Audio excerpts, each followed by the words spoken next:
Hey guys, in this video, I will show you how to get voice chat on Roblox mobile. All right, let's begin.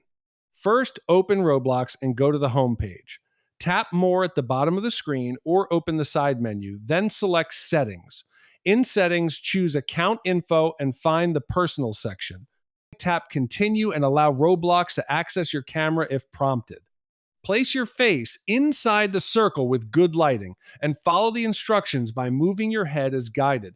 Roblox will capture the photos automatically, or you can tap Take Photo. Once verification is complete, Roblox estimates your age, and voice chat becomes available if you are verified as 13 or older.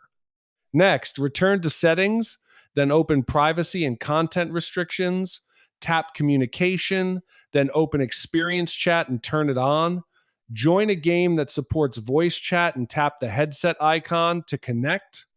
So that's basically how you can get voice chat on Roblox mobile. That's it for this video. Thanks.